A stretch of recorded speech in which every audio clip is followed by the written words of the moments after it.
Halo, Assalamualaikum warahmatullahi wabarakatuh. Selamat siang.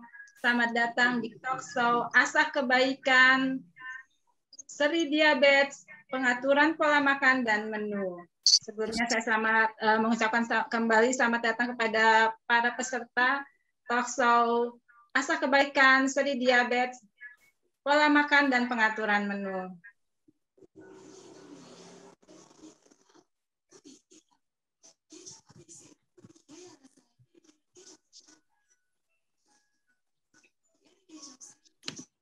Kali ini kita akan menghadirkan narasumber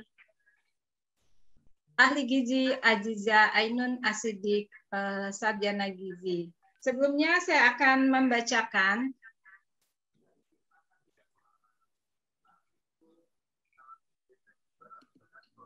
bentar ya.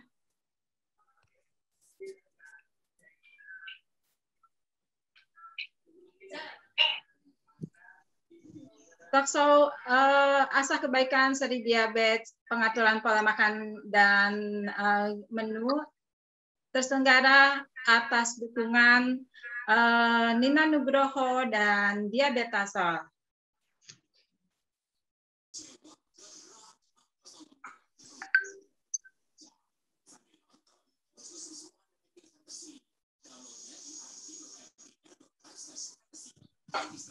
Baiklah, saya akan membacakan profil Asah Kebaikan.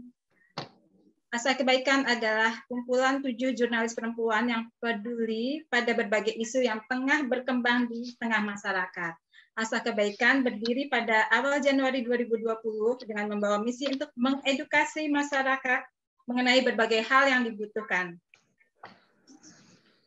Sebagai jurnalis, kami terhubung dengan beragam narasumber yang mumpuni di bidangnya dan memiliki kemampuan menjangkau masyarakat yang selama ini menjadi target kami. Kami berharap mampu berada di tengah-tengah untuk menjadi jembatan bagi tersalurnya informasi yang akurat kepada masyarakat. Sebelum menggelar talk show, kami sebelumnya menggelar live Instagram yang sudah berjalan sejak September 2020. Dan Seri Diabetes adalah talk show pertama yang kami helat. Tentunya kami berharap akan semakin banyak talk show daring yang kami selenggarakan sebagai upaya mewujudkan misi mengedukasi masyarakat. Sekali lagi saya mengucapkan terima kasih kepada Nina Nugroho dan Diabetasol yang sudah mendukung terselenggaranya talk show Asah Kebaikan Seri Diabetes, Pengaturan Pola Makan dan Menu. Diabetasol adalah minuman dengan kandungan isomaltulosa dan serat untuk membantu menjaga kandungan gula darah. Diabetasol dilengkapi oleh protein, vitamin A, C, E, dan zinc untuk menjaga daya tahan tubuh serta kalsium dan vitamin D. Konsumsi diabetasol 2 kali sehari akan membantu menjaga kadar gula darah dan membuat kenyang lebih lama. Baiklah, tanpa berlama-lama lagi, saya mempersilakan narasumber kita, Aziza Ainun Asidik, sarjana gizi. Tapi sebelumnya saya akan membacakan lebih dulu profil siapakah Aziza, narasumber kita kali ini. Selamat datang, Aziza Ainun Asidik. Kita panggilnya apa ya, Mbak ya? Kayaknya masih muda banget ini. Iya. Halo. Halo. Halo Tante. Oh, jangan panggil tante dong. Halo Mbak. Halo Bu. Oke. Iya Aziza, saya akan izinkan saya membacakan profil Aziza Ainun Asidik. Aziza Ainun Asidik adalah sarjana gizi, lulusan Fakultas Kedokteran, jurusan Gizi Universitas Brawijaya Malang, Jawa Timur. Aziza menamatkan kuliahnya pada tahun 2020 dengan IPK cukup bagus ya, 3,81. Keahlian Aziza adalah nutrisionis dengan pengukuran antropometri dan food recall 24. 24 hour mengoperasikan komputer. Kayaknya nggak perlu ini ya. Cukup segitu. Pengalaman bekerja pada Juni 2021, Azizah bekerja sebagai enumerator penelitian gizi di Universitas Indonesia dengan mengukur berat badan dan tinggi badan balita kurus. Azizah juga bekerja sama dengan Puskesmas di Depok Jaya. Pada Maret 2020, bekerja di RSI Unisma Malang dengan objek mengobservasi proses penyelenggaraan makanan, mengevaluasi sisa makanan pasien menggunakan metode digital imaging, dan kuesioner survei kepuasan konsumen. Kepada Azizah Ainun Asidik, saya persilakan untuk membawakan presentasinya. Silakan Mbak Azizah. Saya izin share screen ya.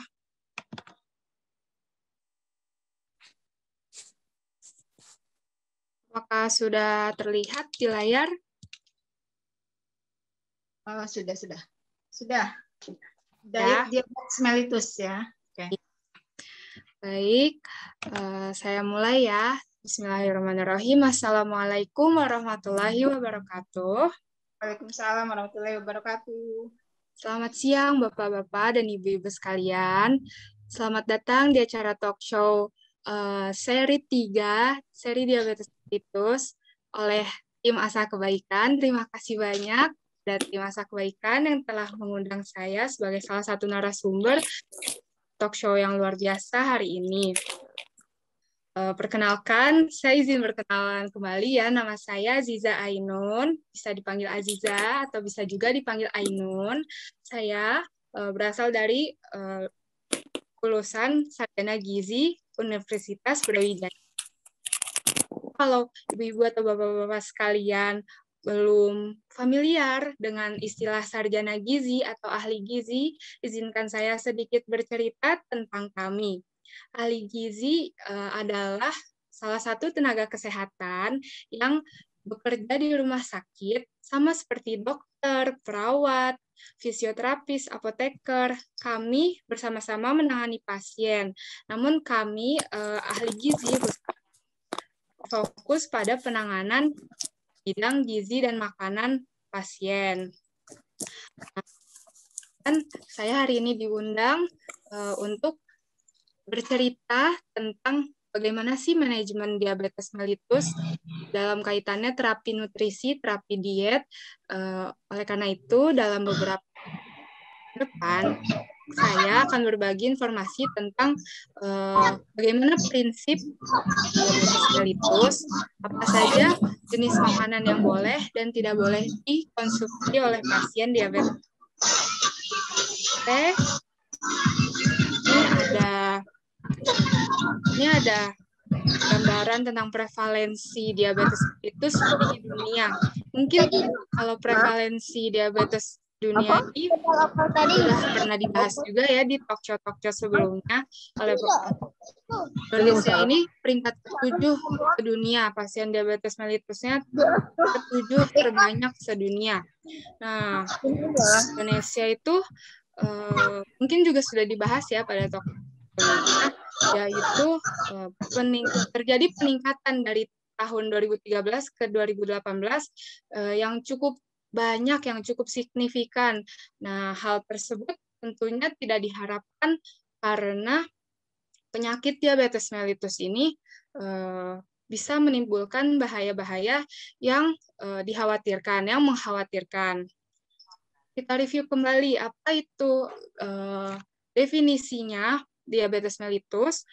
Yang pertama, yaitu glukosa darah puasa lebih dari 126 mg per desiliter. Glukosa darah pasca pembebanan lebih dari 200 mg per desiliter.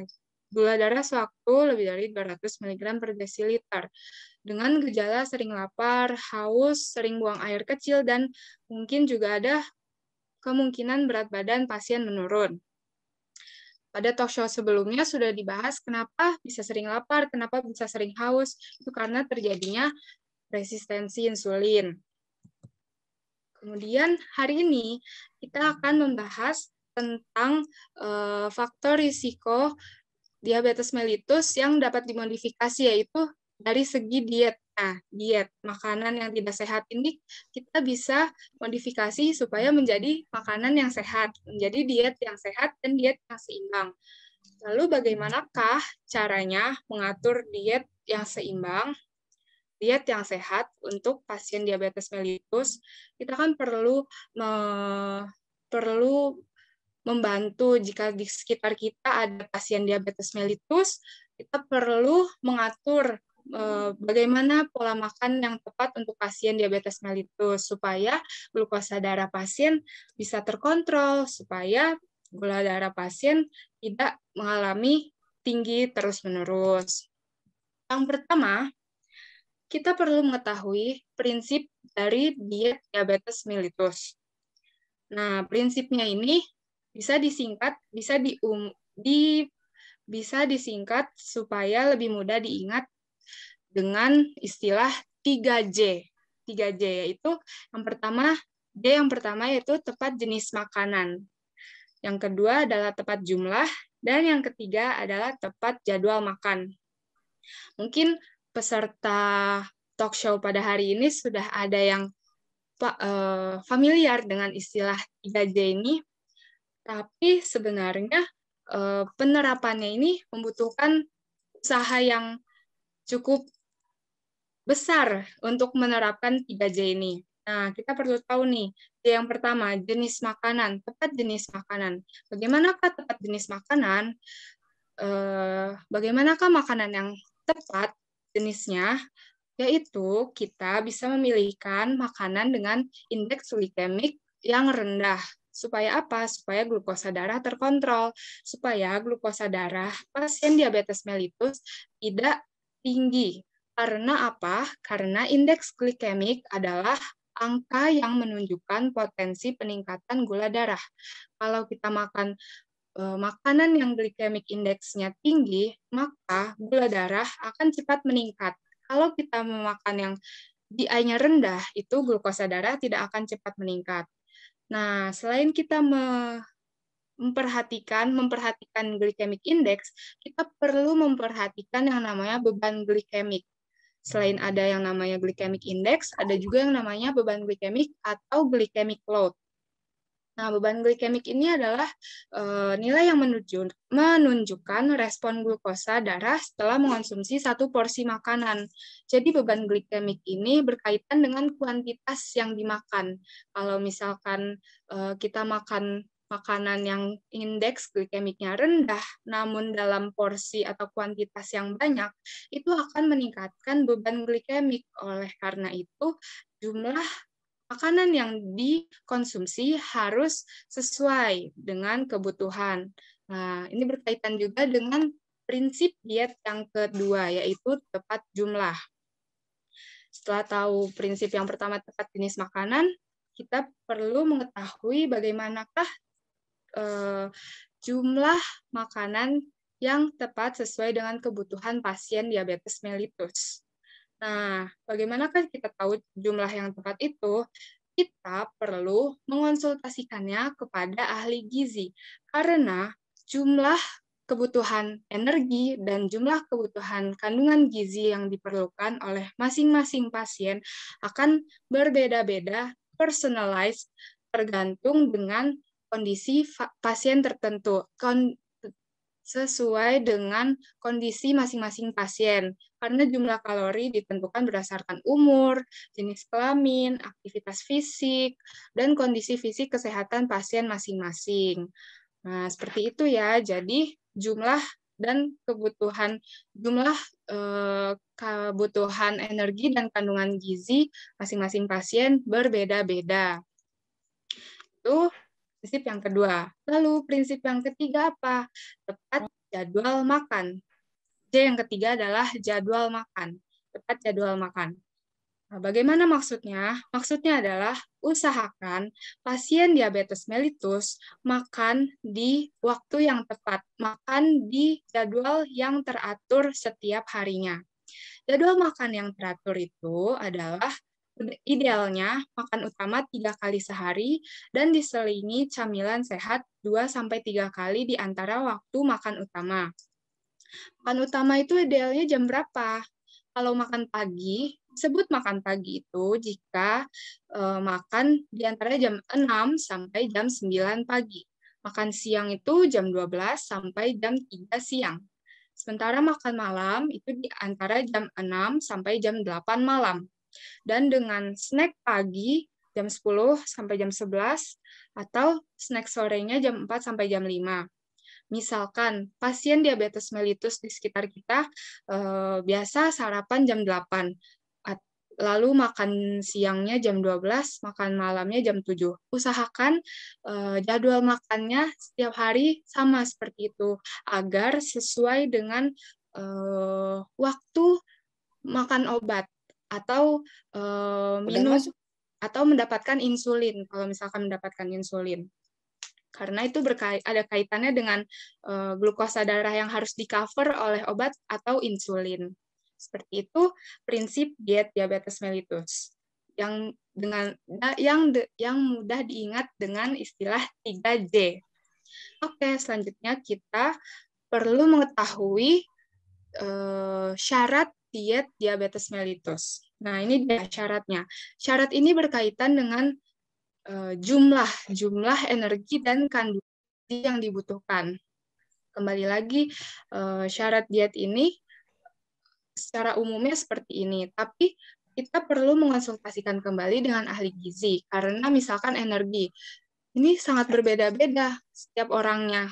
Kalau untuk wanita, cara menghitungnya yaitu kebutuhan kalori basal wanita 25 kalori per kilogram berat badan ideal, kemudian ditambah atau dikurangi beberapa faktor koreksi, seperti tinggi badan, berat badan, umur, aktivitas, dan ada atau tidaknya komplikasi. Seperti itu. Misalkan saya usia berat badannya 50, 25 dikali 50 dapatnya berapa, kemudian nanti ditambah atau dikurangi faktor koreksi usia, aktivitas, dan ada atau tidaknya komplikasi. Itu syarat diet yang pertama. Yang kedua, syarat diet yang kedua yaitu karbohidrat. Karbohidrat diharapkan terpenuhi 45-65% total asupan energi dan diharapkan yang berasal dari karbohidrat kompleks. Kemudian untuk syarat diet yang ketiga yaitu lemak kurang 20-25% kebutuhan kalori. Yang diharapkan lemak jenuhnya kurang dari 7% kebutuhan kalori, lemak tidak jenuh gandanya atau yang biasa disebut PUFA, polyunsaturated fatty acid, kurang dari 10% kebutuhan kalori. Dan komposisi kolesterolnya ini diharapkan kurang dari 200 mg per hari. Itu syarat diet, syarat lemak untuk pasien diabetes mellitus. Nah, syarat yang keempat, yang ketiga yaitu protein diharapkan 10-20% kebutuhan energi. Protein ini penting juga ya untuk pasien diabetes mellitus supaya pasien diabetes mellitus bisa mendapatkan zat pembangun yang cukup untuk pemulihan sel-sel di dalam tubuhnya. Oke, yang keempat, natrium. Natrium diharapkan kurang dari 2.300 mg per hari atau kurang dari 1 sendok teh garam. Ini untuk syarat diet pasien diabetes mellitus tanpa hipertensi. Kalau ada hipertensinya, bahkan bisa kurang dari ini. Bahkan ada yang bisa sampai kurang dari 400 mg per harinya. Yang 2.300 ini khusus untuk pasien diabetes mellitus tanpa hipertensi. Kemudian syarat diet yang berikutnya yaitu serat. Seratnya diharapkan terpenuhi 20-25 gram per hari. Nah, untuk memenuhi syarat diet yang terakhir ini, serat cukup menantang karena asupan serat itu didapatkan dari sayuran dan buah-buahan. Sementara masyarakat Indonesia umumnya dalam mengonsumsi sayuran dan buah-buahan itu masih rendah, sehingga untuk pasien diabetes mellitus ini diharapkan asupan serat 20 gram per hari ini bisa terpenuhi. Itu tadi dari syarat diet diabetes mellitus. Gambaran umumnya seperti ini. Nah, kemudian kita perlu mengetahui, setelah mengetahui prinsip, mengetahui syarat diabetes mellitus, sampailah kita pada jenis makanan yang perlu kita batasi dan perlu kita hindari untuk pasien diabetes mellitus. Yang bagaimanakah? Yaitu yang mengandung glycemic index, ini GI ini glycemic index, yang sedang dan tinggi. Batasi dan hindari. Batasi yang makanan GI-nya sedang, yaitu 55-70, dan hindari yang di atas 70. Ini semua yang di tabel sebelah kiri mengandung glycemic index sedang. Nih, kalau golongan serealia, yaitu ada beras basmati, roti tawar putih, dan spaghetti. Kemudian golongan sayur, jagung manis, ubi jalar. Buahnya ada pepaya, nanas, melon, susu dan olahannya, susu bubuk, es krim, ini dibatasi ya. Kalau tidak perlu dikonsumsi, lebih baik di-exclude saja. Kemudian golongan minuman, Coca-Cola, Fanta, ini maksudnya soft drink. Pepsi juga, itu maksudnya soft drink ya, perlu dibatasi. Gula dan pemanis, gula pasir, gula jawa, madu, ini harus dibatasi. Kemudian makanan olahan yang manis seperti dodol misalnya. Nah, ini yang perlu dihindari, ada daftarnya beras putih, nasi maksudnya dihindari, roti tawar gandum, cracker, waffle, sayurnya, kentang, dipanggang, rebus, goreng, ini dihindari. Karena glycemic index-nya tinggi di atas 70. Dari golongan buah, semangka, gula dan pemanis, glukosa, sirup, susu kental manis.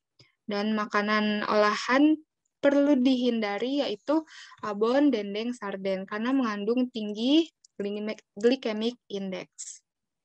Lalu apa yang boleh dikonsumsi? Ada yang dibatasi, ada yang dihindari, tentunya harus ada dong yang dikonsumsi oleh pasien diabetes mellitus. Nah, yang boleh dikonsumsi yaitu yang rendah glycemic index, yaitu kurang dari 55. Dari golongan serealia ada beras coklat atau yang terkenal itu nasi merah. Nasi merah itu kurang dari 55 glycemic index-nya, yang termasuk rendah. Kemudian dari sayur-sayuran yang aman itu wortel, kacang polong, kacang-kacangan, kedelai, kacang merah. Golongan buah yaitu apel, anggur, mangga, jeruk, pir, pisang. Ini aman untuk dikonsumsi pasien. Bahkan di rumah sakit pun memakainya buah-buahan ini yang aman untuk pasien diabetes mellitus. Untuk golongan susu dan olahan, ada susu skim, pilihlah susu skim, susu yang rendah lemak, karena ini adalah susu yang jenis susu yang glycemic index-nya rendah. Kemudian untuk golongan minuman, pilihlah minuman dengan bahan dasar buah-buahan, jus apel, jus jeruk, tapi usahakan minumannya ini yang bikinan sendiri, jangan yang pabrikan, jangan minuman kaleng. Nah, kemudian ini ada bahan makanan yang dianjurkan maupun tidak dianjurkan yang lebih umum, yang mencakup protein, sumber protein dan lemak. Kalau tadi kan hanya sumber karbohidrat saja. Nah, kalau ini jenis bahan makanan yang dianjurkan. Sama seperti tadi, sumber karbohidrat yang dianjurkan itu yang jenisnya kompleks, karbohidrat kompleks. Contohnya ada nasi, mie, roti, singkong, ubi, sagu. Nah, diutamakan yang berserat tinggi. Karena berserat tinggi ini kompleks, karbohidrat kompleks. Arti dari kompleks adalah dalam tubuh cernanya melalui proses yang kompleks, tidak langsung diserap sehingga kenaikan glukosa darah itu bertahap, tidak langsung tiba-tiba meningkat seperti itu. Nah, sementara di sebelah kanan sini ada bahan makanan yang tidak dianjurkan yaitu karbohidrat sederhana. Lawannya kompleks sederhana yaitu contohnya gula, madu, sirup, selai, kue-kue manis, buah yang diawetkan, buah kaleng, susu kental manis, minuman soft drink, es krim. Ini sederhana yang langsung diserap dalam tubuh, yang langsung meningkatkan glukosa darah secara drastis. Ini tidak dianjurkan. Untuk protein, ini yang dianjurkan itu yang mengandung rendah lemak, yang tidak mengandung tinggi lemak. Contohnya daging rendah lemak, yaitu daging yang tidak ada putih-putihnya, tidak ada gajinya. Nah, kemudian ayam tanpa kulit. Kata siapa? Pasien diabetes mellitus makanannya terbatas. Pasien diabetes mellitus masih bisa kok makan enak. Nah, ini contohnya boleh makan ayam tanpa kulit. Ayam yang tanpa kulit bagian apa sih? Itu bagian dada. Tapi kulitnya jangan dimakan. Jangan makan sayap ya berarti. Nah, kemudian contohnya lagi ikan, lemak, atau biasanya di pasaran namanya susu low fat atau susu skim. Nah, kemudian putih telur. Putih telur ini bagus untuk pasien diabetes mellitus karena putihnya ya. Akan merebus telur, putihnya aja yang dimakan, kuningnya jangan dimakan. Karena kuningnya ini mengandung kolesterol. Nah, ini ada kaitannya dengan bahan makanan yang tidak dianjurkan, yaitu sumber protein yang tinggi kandungan kolesterol. Contohnya jeroan.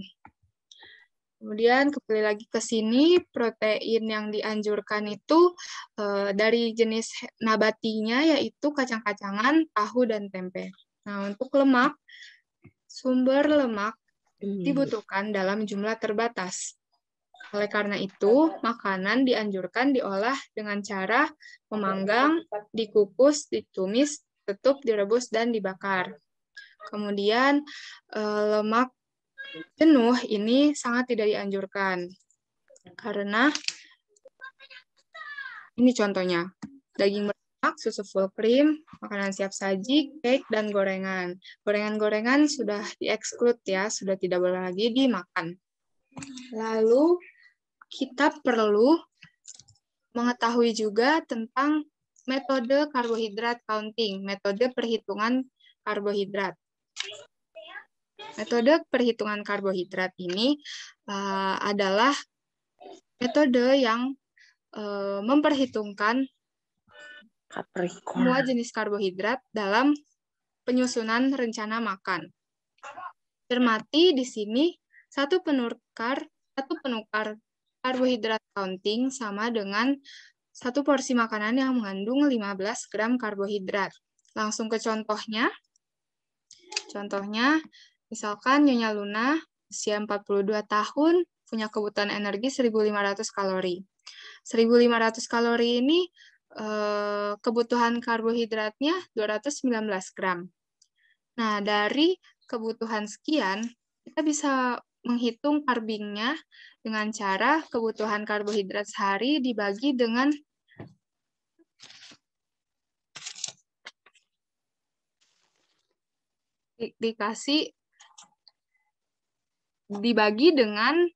dibagi dengan 15 gram, sama dengan 15 carbing per hari. Kemudian ini.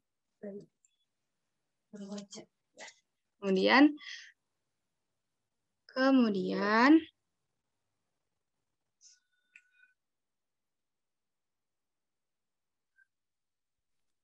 15 per hari. Kemudian 15 per hari ini dibagi ke dalam 5 waktu makan, yaitu 3 pagi, 2 snack pagi, 4 siang, 2 snack sore, 4 malam. Jika ditotal jumlahnya 15. Itu contoh perhitungan carbing namanya.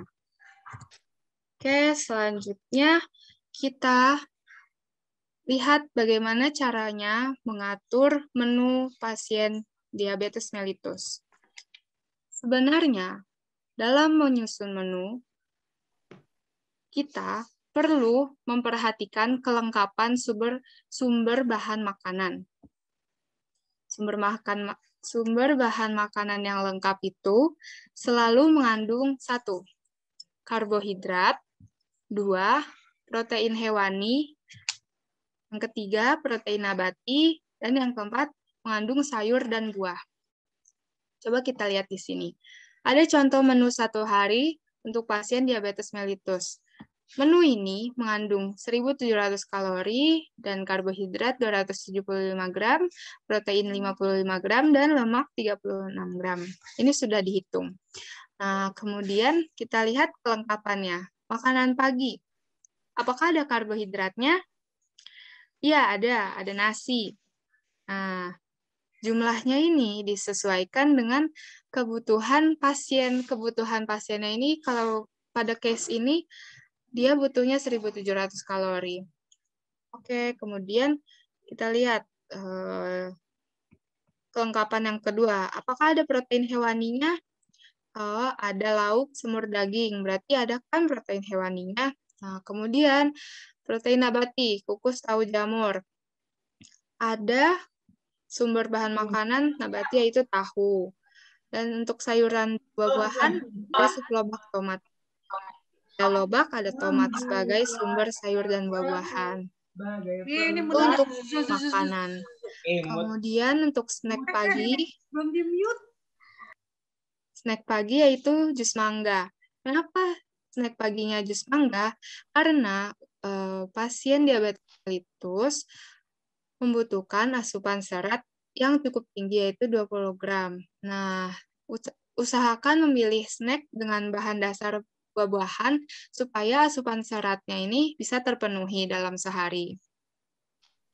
Kemudian ini untuk makan siangnya ada nasi, ada karbohidrat berarti ya, ini karbohidrat. Kemudian hewani ada ikan goreng, nabatinya ada tempe, ada minyak juga, sumber lemak, ada menu sayur asem sebagai sumber sayur, dan ada jeruk sebagai sumber buah-buahan. Next sorenya juga sama, pisang, maksudnya sama, berbahan dasar buah, sama seperti snack pagi. Kemudian untuk malam ada nasi, potok ayam, sumber protein hewani, pepes tahu, sumber protein nabati, ada sayuran yaitu di sini buncis pakainya, kemudian ada minyak goreng, ini maksudnya adalah untuk menumis buncis. Oke, dan pepaya sebagai buah untuk penutup makan malam. Selain memperhatikan pengaturan menu, kita juga perlu mengusahakan aktivitas fisik. Jangan lupa beraktivitas fisik. Pasien diabetes mellitus disarankan melakukan aktivitas fisik yang ringan, namun dengan durasi yang panjang, misalnya jalan kaki minimal 3-4 kali atau setiap hari dalam seminggu selama 30 menit setiap kali beraktivitas. Atau setiap berjalan kaki kalau contoh aktivitasnya jalan kaki. Kenapa? Karena aktivitas fisik yang ringan dengan durasi panjang itu sangat berguna untuk membantu tubuh dalam menurunkan glukosa darah dengan lebih mudah. Akan meningkatkan sensitivitas insulin tubuh. Oke, terima kasih. Itu tadi penjelasan dari saya. Saya kembalikan ke moderator cantik kita, Tante Nana. Terima kasih. Terima kasih Kakak Aziza Ainun Asidik atas pemaparannya yang luar biasa. Kuncinya jadi penderita diabetes harus memperhatikan 3J ya, jadi jenis, jumlah, dan jadwal makan. Baiklah, kita akan selanjutnya akan membacakan pertanyaan dari para peserta. Ternyata udah banyak peserta yang mengajukan pertanyaannya. Ini ada pertanyaan dari Bapak Tata Marbun. Terima kasih Bapak Tata Marbun. Selamat siang. Pertanyaan Bapak Tata Marbun adalah Bapak Tata ini ternyata konsumen diabetasol ya. Pertanyaannya, saya sudah mulai minum susu diabetasol sejak setahun ini. Kalau minum susu, apakah boleh ada temannya? Misalnya 1 slice roti gandum atau biskuit. Pernah juga pakai buah pisang atau alpukat, tapi katanya ternyata tidak disarankan. Nah, apakah baiknya susu diabetasol dengan apa ya? Karena kalau susu saja rasanya enak atau mual. Bisa dijawab dulu Kakak Aziza. Jadi apakah boleh minum susu diabetasol ditemani dengan makanan lain seperti misalnya 1 slice roti atau pisang?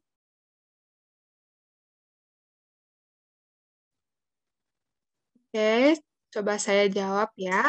Kalau susu, khususnya susu diabetasol ya, Iya.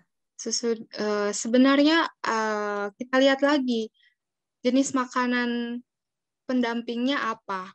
Kalau roti, kalau biskuit itu kan tadi termasuk ke dalam bahan makanan yang dihindari, yang dibatasi karena glycemic index-nya cenderung tinggi. Nah, oleh sebab itu kalau dimakan bersamaan, dikonsumsi bersamaan dengan minum susu, dikhawatirkan akan meningkatkan glukosa darah secara cepat, secara drastis. Nah, tapi dilihat lagi kalau misalkan dimakannya bersama dengan buah-buahan yang indeks glikemiknya rendah, misalkan alpukat ya tadi.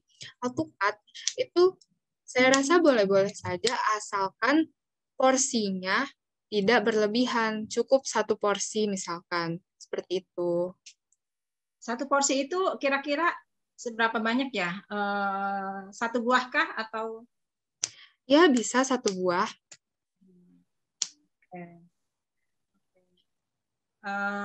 Ini Pak Tata nih ada 3 pertanyaan, boleh ya Kakak Ajija? Apakah minum susu diabetosol boleh bersamaan dengan obat diabetes?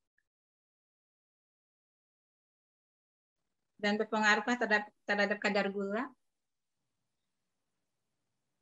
Sebenarnya perlu kita tahu lagi ya, obatnya ini jenisnya apa. Karena obat diabetes mellitus itu banyak jenisnya, dan mekanisme kerja obatnya itu berbeda-beda juga. Kemudian, karena berbeda-beda itu, fungsinya juga berbeda-beda. Dan waktu minum obatnya pun berbeda-beda. Ada yang perlu dikonsumsinya sewaktu sebelum makan, ada yang bersamaan dengan makan, seperti itu. Nah, itu mungkin bisa dikonsultasikan lagi kepada ahli gizi atau dokter yang menangani, seperti itu. Oke, jadi harus dikembalikan lagi kepada dokter diabetesnya ya. Nah, satu lagi dari Pak Tata Marbun, ini tips pola makan sehat untuk penderita diabetes seperti apa? Tips pola makan sehat untuk penderita diabetes. Nah, sepertinya sudah dipaparkan di presentasi tadi ya. Ya, kalau tips sebenarnya sepertinya gabungan dari presentasi yang tadi. Tipsnya itu menurut saya, tipsnya adalah yang pertama, ketahui jumlah kebutuhan energi dan zat gizi pasien. Ketahui jumlahnya. Yang kedua, perbanyaklah pengetahuan tentang jenis makanan apa saja yang boleh dikonsumsi dan tidak boleh dikonsumsi. Perbanyaklah pengetahuan tentang glycemic index makanan, setiap makanan. Itu banyak di internet, bisa dicari glycemic index telur misalkan, sekian. Atau glycemic index rotian berapa, itu bisa dicari tahu sendiri sehingga bisa setelah tahu jumlahnya kita bisa menyesuaikan dengan kebutuhan kita, seperti itu. Itu tips dari saya. Oke, semoga Pak Tata bisa puas ya Pak dengan jawabannya. Selanjutnya pertanyaan dari Ibu Sri Yuyu. Ibu Sri Yuyu ini dari Cimahi ya. Oh, oke. Izin bertanya, untuk awam bagaimana kita tahu tentang IG atau indeks glikemik? Nah, ini Ibu Yuyu bertanya soal indeks glikemik. Bagaimanakah mengetahuinya sehingga bisa mendapatkan kontrol makanan yang tepat? Silakan Kakak Ajija. Ya, bagaimana untuk seorang awam mengetahui tentang indeks glikemik? Bagaimanakah caranya? Yaitu dengan mencari informasi tentang indeks glikemik sebanyak-banyaknya. Pertama, perlu tahu dulu apa itu artinya indeks glikemik. Indeks glikemik adalah angka yang menunjukkan potensi kenaikan glukosa darah setelah mengonsumsi sesuatu makanan. Kemudian, bagaimana cara mengetahuinya? Bisa mencari di literatur misalkan di internet, berapakah glycemic index makanan apa, misalkan seperti itu. Oke, jadi kembali lagi harus mencari informasi sebanyak mungkin ya, jenis-jenis makanan ini, indeks glikemiknya apa. Kalau yang rendah itu berapa, yang sedang berapa, yang tinggi berapa. Selanjutnya pertanyaan dari Bapak Dimo. Bapak Dimo, jika kita hanya menerapkan prinsip jumlah dan jenisnya saja dalam diabetes mellitus, namun jadwal makannya kurang teratur karena misalnya terbentur kesibukan, apakah sudah efektif untuk mengontrol glukosa darah kita? Jadi sudah menerapkan 2J, tapi 2J-nya baru jenis dan jumlah. Sedangkan jadwalnya itu berantakan karena kesibukan kerja atau kesibukan yang lainnya. Nah, jadi bagaimana itu efektivitas diet prinsip prinsip pengaturan pola makan ini? Seperti yang saya katakan tadi, prinsip diabetes mellitus ini mudah diingat, namun dalam penerapannya cukup menantang, ya kan? Oleh karena itu, meskipun jadwal makannya masih berantakan, itu namanya proses. Yang terpenting kita sudah mengusahakan untuk tetap teratur. Nah, terutama kalau misalkan terbentur bentrokan, ada kesibukan lainnya, terutama yang harus berperan di kasus tersebut adalah dukungan sosial, dukungan dari keluarga sekitar. Misalkan keluarganya atau pasangannya, seperti itu. Jadi mungkin dukungannya bisa, kalau sibuk, mungkin bisa dapat dukungan dari keluarga atau orang terdekatnya untuk menyiapkan menu makannya ya, supaya nggak berantakan ya. Ya, betul. Atau diingatkan. Oke, jadi demikian Pak Dimo. Jadi kalau bisa ya orang dekat atau keluarga menyiapkan makanan yang indeks glikemiknya sesuai dengan penyakit diabetes mellitus, sehingga ketika kita sibuk, kita masih bisa tetap mengonsumsi makanan yang sesuai dengan diabetes mellitus. Pertanyaan selanjutnya dari Bapak Jo Amri. Apakah konsumsi madu dikontraindikasikan terhadap diabetes mellitus? Karena secara kimia harus diubah dulu menjadi gula darah yang membutuhkan waktu.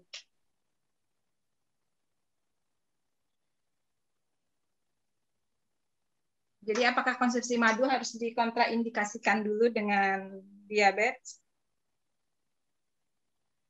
Baik, saya coba jawab ya.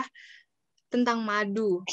Madu ini kalau menurut presentasi yang sebelumnya saya sampaikan, itu termasuk ke dalam jenis makanan yang dibatasi.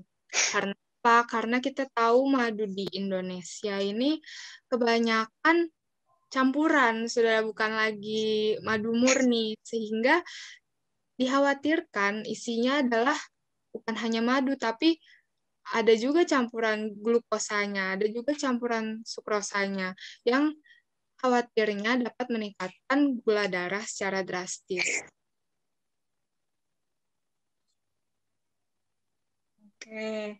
Tapi kalau misalnya, ini saya yang bertanya nih, Kakak, kalau misalnya madunya adalah madu murni, benar-benar murni, kita tahu prosesnya benar-benar itu diambil dari madu yang murni tanpa ada pencampuran sukrosa atau glukosa, itu bagaimana?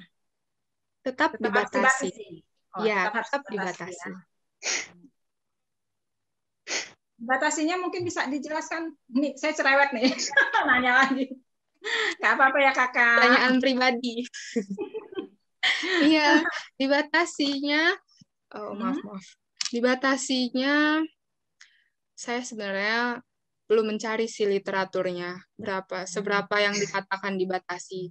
Intinya ya kalau misalkan tidak terlalu perlu pemanis, usahakan tidak memakai gula, tidak memakai madu, Kalau untuk sekedar penasaran gitu ya, mungkin bisa pakai maksimal 1 sendok makan. Apa namanya, untuk orang normal saja, batas gulanya dalam sehari maksimal 4 sendok makan. Itu untuk orang sehat. Ya, orang normal ya. Oke. Oke, baiklah. Selanjutnya pertanyaan dari Ibu Stefani. Ibu Stefani di Depok. Terima kasih Ibu Stefani. Kak Ainun, saya disarankan dokter gizi minum susu diabetasol di malam hari sebelum tidur. Nah, ini sudah saya lakukan. Namun gula darah puasa masih tinggi, yakni 128. Apakah boleh susunya diminum di pagi hari? Jadi dia disarankan minum di malam hari, tapi ternyata gula darah puasa ketika pagi hari itu masih tinggi, masih 128. Jadi apakah boleh dialihkan minum susu yang tadinya malam jadi pagi? Oh iya, baik, saya coba jawab ya. Karena ini mungkin ada kaitannya dengan data obat diabetes yang diberikan. Data obat diabetes yang pakai insulin atau tidak. Kayaknya enggak ya, hanya obat saja ya. Karena itu tadi, respon setiap tubuh manusia itu berbeda-beda. Kemudian ada yang dokternya misalkan menyarankan begini, tapi ternyata responnya di dalam tubuh kurang sesuai. Itu perlu dicari juga sebenarnya. Yang sesuai itu minumnya kapan. Kalau dokter menyarankan, dokter dan ahli gizinya Ibu Stefani sudah menyarankan demikian, mungkin bisa dicoba dan kemudian dikonsultasikan kembali kepada dokter dan ahli gizinya. Bagaimana responnya, bagaimana hasil pemeriksaan selanjutnya. Begitu. Oke, pertanyaan selanjutnya masih dari Stefani. Saya disarankan dokter gizi boleh makan roti tawar, tapi tidak boleh dengan kulitnya. Dan tidak boleh pakai mentega. Mungkin Kakak Ajija bisa menjelaskan ini seperti apa dan kapan sih mengkonsumsi roti yang tepat? Oke, saya coba jawab. Untuk masalah tanpa kulit dan tidak boleh pakai mentega. Saya rasa sudah jelas kenapa mentega tidak boleh, karena jumlah asupan lemak pada pasien diabetes mellitus itu perlu dibatasi. Sehingga ahli gizinya tidak menyarankan untuk konsumsi roti menggunakan mentega. Nah, kemudian kenapa yang tanpa kulit itu saya rasa ada kaitannya dengan jumlah porsinya. Mungkin porsi yang dibutuhkan untuk Ibu Stefani ini tidak boleh terlalu banyak, sehingga bisa dengan cara menyiasatinya untuk bisa tetap makan roti adalah dengan mengeksklud pinggirannya itu, seperti itu. Oke. Jadi untuk mengurangi jumlah, sebenarnya hanya mengurangi jumlah rotinya saja ya. Ya. Tidak boleh pakai kulit. Pertanyaan selanjutnya dari Pasha. Seberapa efektifkah konsumsi nasi merah atau makanan yang tidak digoreng atau makanan yang direbus atau di fryer sebagai sarana pencegahan penyakit diabetes mellitus? Jadi seberapa efektif konsumsi nasi merah atau makan makanan yang nggak digoreng untuk mencegah penyakit diabetes? Seberapa efektifkah menghindari makanan yang tidak digoreng dengan menghindari makanan yang digoreng? Menghindari makanan yang digoreng dengan atau makan nasi merah? Atau makan nasi merah dengan kontrol glukosa darah dengan pencegahan diabetes mellitus. Ya. Sebenarnya udah banyak penelitian atau literatur di luar negeri yang menunjukkan bahwa kontrol jenis makanan yang seimbang, yang sehat untuk pasien diabetes mellitus efektif mengurangi kejadian komplikasi pada pasien diabetes mellitus. Kalau mau tahu tentang keefektifan, apakah nasi merah efektif, apakah menghindari gorengan efektif, itu banyak bisa dicari literaturnya di jurnal-jurnal internasional, tapi pada umumnya hal tersebut sudah terbukti efektif. Seperti itu. Tapi tetap kembali lagi kepada jumlah ya. Tetap, benar sekali. Karena 3J itu tidak bisa dilepaskan sebetulnya. Tidak bisa berdiri sendiri. Tepat jenis makanannya, harus tepat juga jumlahnya, harus tepat juga jadwalnya. Tapi ini semua Oke, jangan mentang-mentang nasi merah atau beras merah baik untuk penderita diabetes, tapi kemudian makannya jadi sebakul, nggak juga begitu ya? Betul sekali. Oke. Pertanyaan selanjutnya, nah ini penderita diabetes dibatasi makan pepaya. Benar ya? Penderita diabetes dibatasi makan pepaya. Sementara saya punya ambeien yang jika tidak makan pepaya, maka BAB kurang lancar. Solusinya bagaimana ya supaya BAB tetap lancar tanpa makan pepaya? Baik, terima kasih atas pertanyaannya. Saya coba jawab. Alternatifnya dari pepaya untuk memperlancar BAB itu ada ya sebenarnya. Apa misalnya? Buah pisang misalkan. Pisang itu kan masih aman dikonsumsi oleh pasien diabetes mellitus. Glycemic index-nya rendah.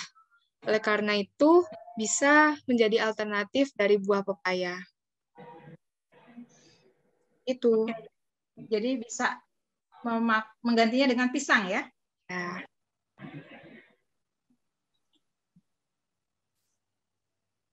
Oke, sebentar. Kita cek lagi ini.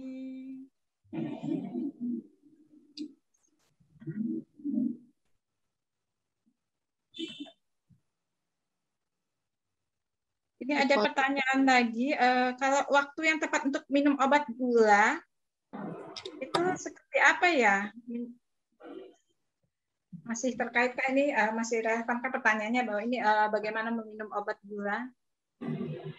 Ini pasien ini, peserta ini disarankan minum obat gulanya 2 kali sehari. Mungkin saya tidak memiliki kewenangan untuk menjawab kapan yang baik minum obatnya, kapan waktu yang tepat, tapi setahu saya, tadi obat itu punya mekanisme kerja yang berbeda, tergantung kondisi masing-masing, dokternya memberikan obat jenis apa, sehingga waktu mengonsumsinya pun berbeda, ada yang 2 kali, kemudian ada yang bersamaan makan, ada yang sebelum makan, seperti itu. Baik dikonsultasikan kepada dokter yang menangani.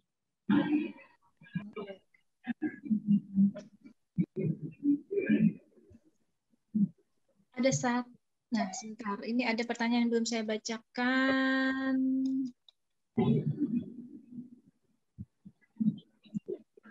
Bentar, Kakak Ajija. Ya. Ini ada pertanyaan dari Bapak Tri Krisna di mana ini ya? Bapak Tri Krisna izin bertanya, apakah orang gemuk sudah dapat dipastikan memiliki gula darah yang tinggi?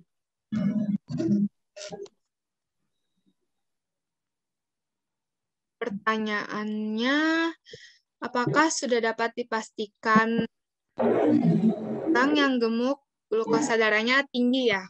Ya. Kembali lagi, ini kaitannya dengan faktor risiko. Faktor risiko diabetes mellitus. yaitu salah satunya adalah berat badan berlebih atau kegemukan. Oleh karena itu, apakah dapat dipastikan? Tentunya untuk memastikan sesuatu perlu diadakan pemeriksaan. Tidak bisa langsung menjudge istilahnya. Dia gemuk, dia pasti gula darahnya tinggi. Tidak bisa seperti itu. Namun, faktor risiko itu pasti ada. Jika berat badan berlebih, berisiko mengalami diabetes mellitus, berisiko mengalami kondisi prediabetes mellitus, glukosa darahnya lebih dari batas normal. Oke, jadi pemilik berat badan berlebih atau obesitas itu beresiko mengidap penyakit diabetes mellitus ya. Oke. Oke, selanjutnya ini ada pertanyaan dari Farah. Farah di Depok. Mengapa kebanyakan pasien diabetes bandel soal patuh pada pola makan?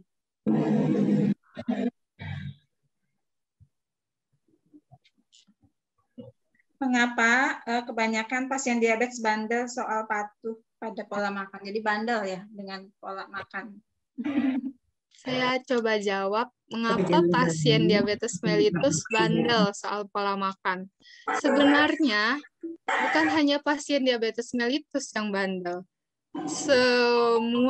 Hampir semuanya, kalau misalkan sudah mendapatkan aturan, itu dan kalau sudah bosan, itu cenderung akan bandel, cenderung akan keluar dari jalurnya. Itu namanya proses kalau di istilah komunikasi itu dia ada pada fase relapse, fase kembali ke titik awal, kembali bandel, kembali seperti orang yang ogah-ogahan untuk diedukasi. Sebab itu, pasien diabetes mellitus yang istilahnya bandel, itu perlu ditingkatkan dukungannya oleh keluarga, oleh dukungan sosialnya perlu ditingkatkan supaya tidak cenderung ke arah bandel. Perlu diingatkan kembali seperti apa prinsip dietnya. Oke, jadi tidak hanya penderita diabetes yang bandel ya. Secara umum manusia memang bandel dengan pola makan yang sehat, ya. Karena itu bukan keluarga dan orang terdekat sangat dibutuhkan. Oke, selanjutnya ini ada pertanyaan dari Ibu Nilva Desriani. Saya pernah mengobrol dengan seorang bapak yang awalnya penderita diabetes, tapi kemudian dia sembuh karena disiplin puasa selama hampir 10 tahun. Ini nggak dijelaskan ya puasanya bagaimana, puasa Senin Kamis atau puasa Daud. Setelah sembuh, dia tidak makan nasi, tetapi umbi-umbian saja. Nah, bagaimanakah ini analisanya dari sisi kesehatan? Oh ya, baiklah. Terima kasih atas pertanyaannya. Ini cukup menantang untuk saya jawab ya.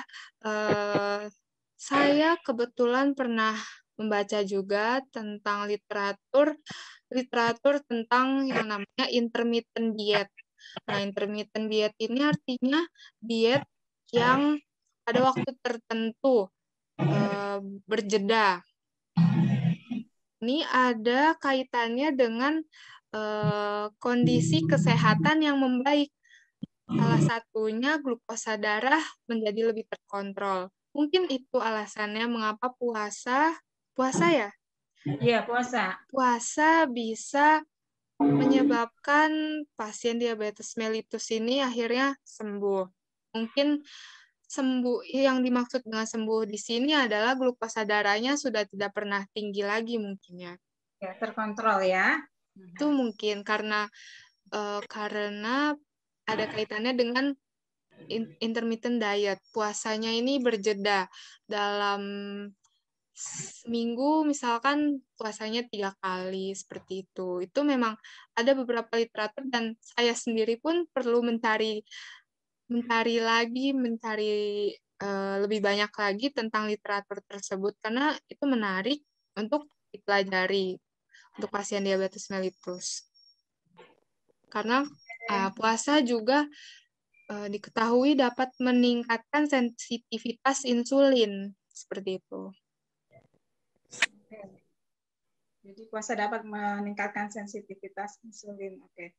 Pertanyaan selanjutnya dari Ibu Elo, apakah gejala bila bayi atau anak balita terkena diabetes? Gejala atau gejala bila tanda anak bayi atau balita terkena diabetes. Kalau dari presentasi yang saya sampaikan sebelumnya, gejala yang umum untuk pasien diabetes mellitus itu sering lapar, haus, berat badan menurun, dan sering buang air kecil. Kalau di anak-anak ini mungkin seperti itu juga gejalanya, tapi biasanya anak-anak atau bayi itu ketahuannya justru dari pemeriksaan. Oke. Jadi tetap dari pemeriksaan ya. Oke. Pertanyaan selanjutnya. Ya.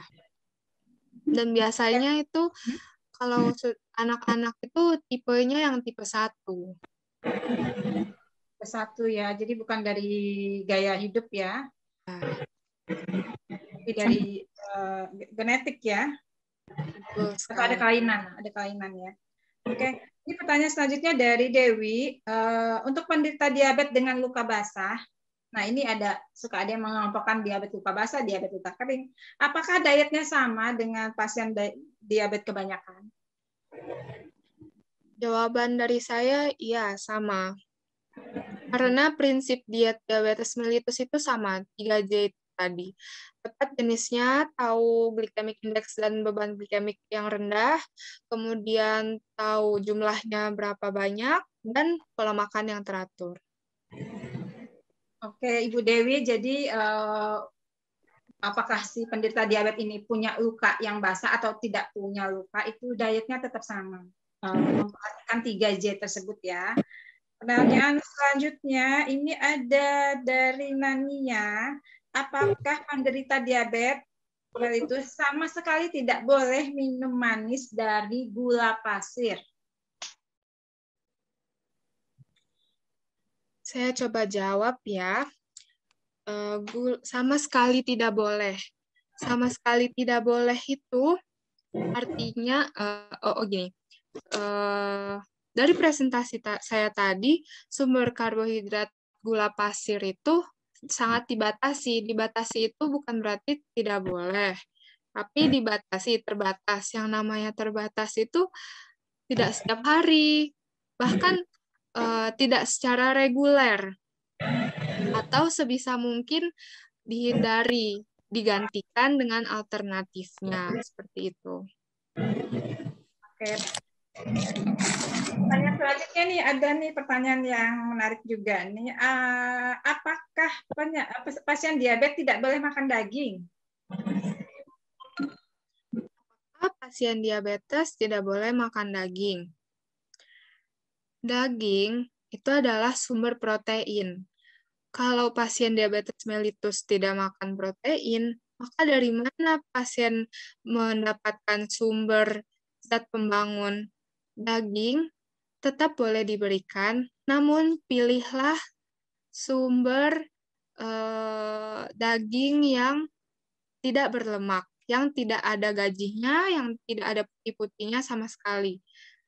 Ada kan jenis daging yang tidak berlemak, dan sesuaikan lagi jumlahnya dengan kebutuhan. Seperti itu. Oke, jadi masih tetap boleh makan daging ya, hanya jumlahnya dan sumbernya diperhatikan, jadi bukan daging yang berlemak. Pertanyaan selanjutnya, apakah pengaturan makanan itu efektif untuk mengatur kadar gula darah?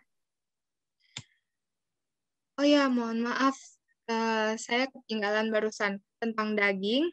Selain jenisnya yang tidak berlemak, pilihlah metode pengolahan makanan yang rendah lemak. Misalnya apa? Direbus. Karena kalau misalkan dagingnya sudah tidak bergaji, tidak berlemak, tapi ternyata dibikin rendang, itu kan sama aja. Apa namanya? Asupan lemaknya, sumber lemaknya dari santan, dari minyaknya tetap tinggi, itu tidak disarankan. Jadi kalau mau makan daging tetap direbus. Kemudian pertanyaan selanjutnya, apakah bagaimana? Mohon maaf. Apakah pengaturan pola makan itu efektif untuk mengontrol gula darah? Ya, jawabannya ya. Banyak literatur di jurnal internasional yang menunjukkan bahwa kontrol makanan yang teratur, makanan yang seimbang, makanan yang sehat sesuai dengan prinsip diet diabetes mellitus efektif mengontrol glukosa darah. Oke. Pertanyaan selanjutnya ini ada kalau tengah malam sekitar jam 2 malam itu perut terasa lapar, makan apakah yang aman ya? Makan Jadi apakah yang aman? misalnya tengah malam kan suka kebangun lapar atau habis sholat tahajud tiba-tiba lapar. Nah, makan apa yang aman? Untuk pasien diabetes mellitus. Ya, ya. Sebenarnya kalau bangun tengah malam kelaparan ini merupakan salah satu gejala dari penyakit itu sendiri. Kemudian kalau kita makan tengah malam setelah sholat tahajud misalkan, itu kan berarti sudah menyalahi aturan jadwal makan. Aturan jadwal makan pasien diabetes mellitus. Kemungkinan malam-malam itu kalau bangun lapar, sebenarnya itu bukan lapar, tapi itu haus gitu. Jadi mungkin kalau misalkan tengah malam lapar, kita minum air putih dulu. Kemudian kalau misalkan lapar, makanlah makanan yang rendah glycemic index. Karena kan kalau tengah malam nggak ada konsumsi obat diabetes, sehingga takutnya nanti kenaikan glukosa darahnya tidak bisa tercover oleh obat. Seperti itu. Oke, jadi kalau tengah malam lapar, usahakan minum dulu. Kalau masih sangat lapar, pilih makanan yang indeks glikemiknya rendah. Oke. Pertanyaan selanjutnya, bagaimana cara tidak menunda waktu makan? Bagaimana pengaturan untuk menambah berat badan? Nah, ini pertanyaannya bagaimana ini? Bagaimana cara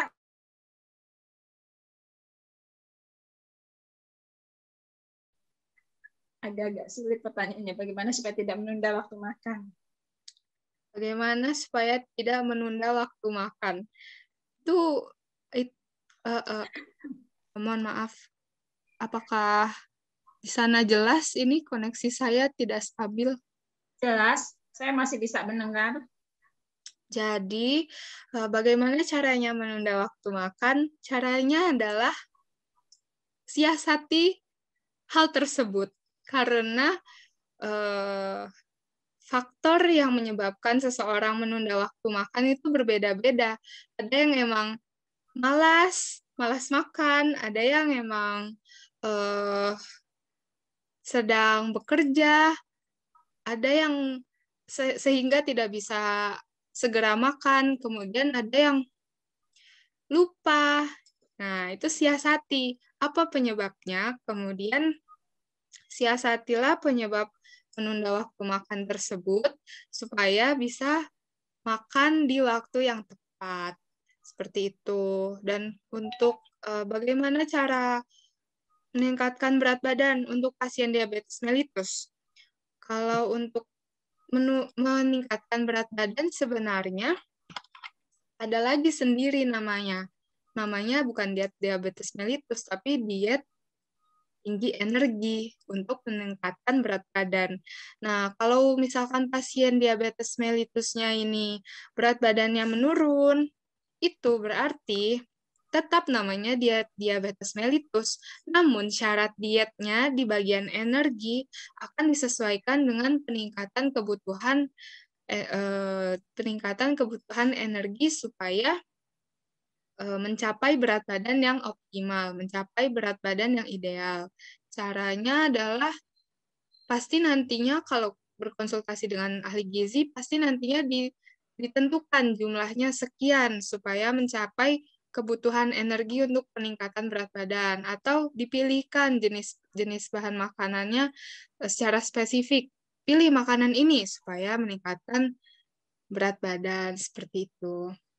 Oke, jadi akan dipilihkan makanan yang bisa meningkatkan berat badan tanpa meningkatkan gula darah.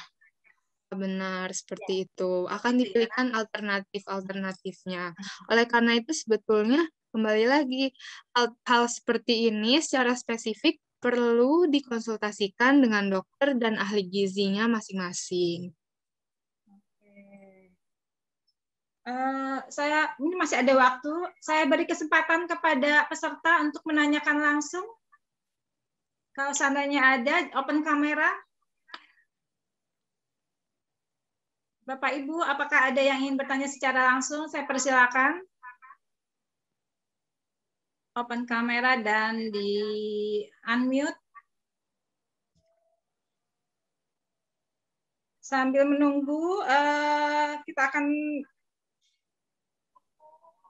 pertanyaan selanjutnya adalah apakah penderita diabetes boleh ngemil?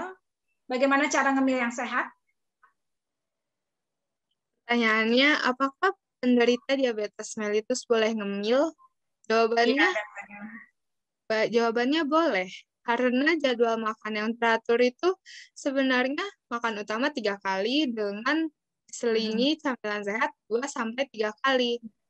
Yaitu di jam-jam antara jam 10 sampai jam 11 untuk snack pagi dan jam 4 sampai jam 5 sore untuk snack sore. Dan camilan apa yang sehat? Pilihlah camilan yang berbahan dasar buah. Tentunya buah yang indeks glikemiknya rendah. Oke, jadi penderita diabetes boleh ngemil ya Bapak Ibu, tapi ngemilnya buah dan pilih buah yang indeks glikemiknya rendah. Iya, dan di jam yang telah ditentukan agar pola makannya tetap teratur. Oke, di jam yang telah ditentukan, jadi tadi pagi jam 10, sore jam 4 ya. Oke. Kembali lagi saya persilakan kepada Bapak Ibu yang ingin menanyakan secara langsung, silakan dibuka kameranya.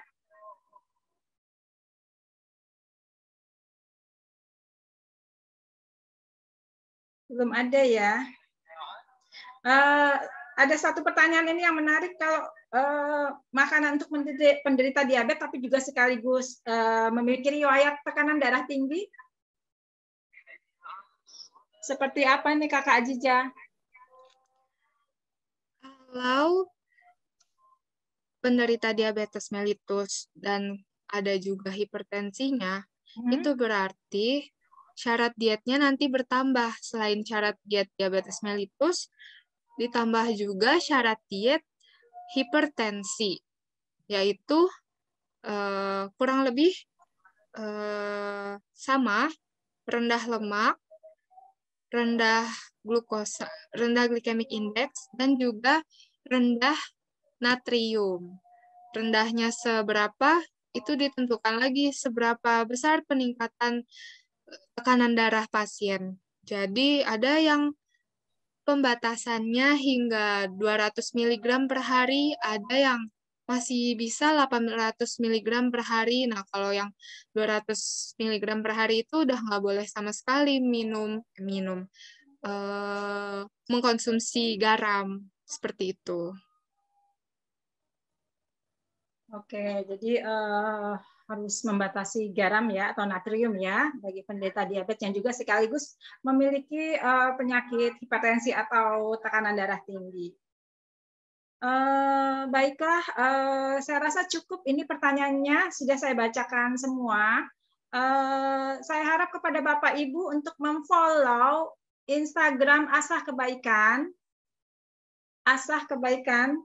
Memfollow Instagram Asah Kebaikan, karena nanti akan kami umumkan 10 pemenang dengan pertanyaan terbaik di Instagram Asah Kebaikan.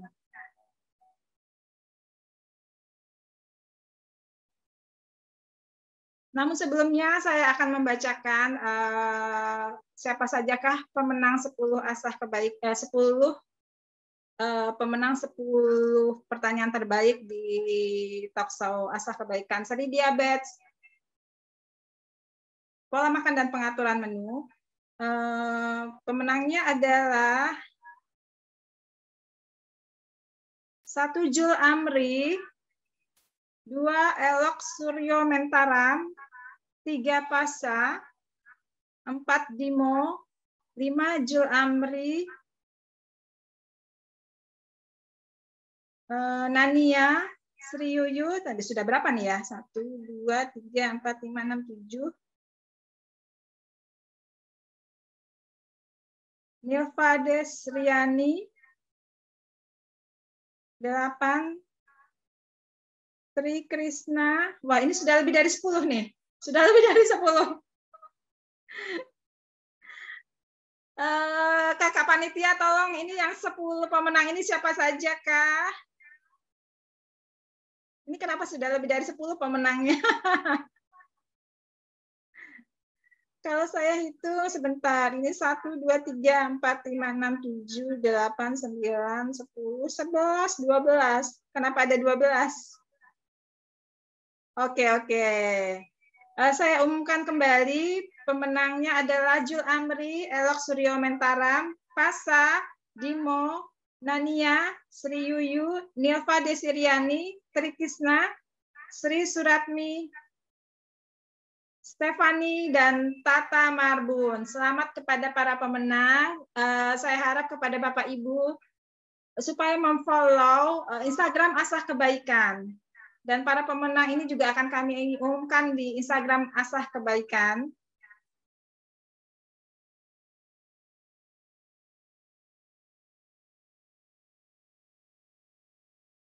Oke, saya juga akan mengumumkan pemenang talkshow Asah Kebaikan seri diabetes perawatan dan pengobatan pasien yang digelar 1 minggu lalu. Pemenangnya ada 4. Mereka adalah 1 Anissa, 2 Winarno, 3 Haris, dan 4 Firdawati. Selamat kepada para pemenang, baik pemenang minggu lalu maupun minggu ini. Saya tunggu supaya Bapak Ibu memfollow IG Asah Kebaikan. Baiklah, tanpa berlama-lama lagi karena kita dibatasi oleh waktu, saya ucapkan terima kasih kepada narasumber kita, Kakak Aziza Ainun Asidik, Sarjana Gizi. Terima kasih Kakak atas presentasinya dan jawabannya. Mudah-mudahan cukup memuaskan buat peserta talkshow Asah Kebaikan seri diabetes, pola makan dan pengaturan menu. Sama-sama. Terima kasih Kakak Aziza. Terima kasih kepada Bapak Ibu peserta yang sudah bergabung di talkshow sore hari ini. Saya ucapkan terima kasih juga kepada para sponsor kita, Busana Muslim Nina Nugroho dan Diabetasa. Akhir kata saya ucapkan selamat sore. Assalamualaikum warahmatullahi wabarakatuh. Salam Asah Kebaikan.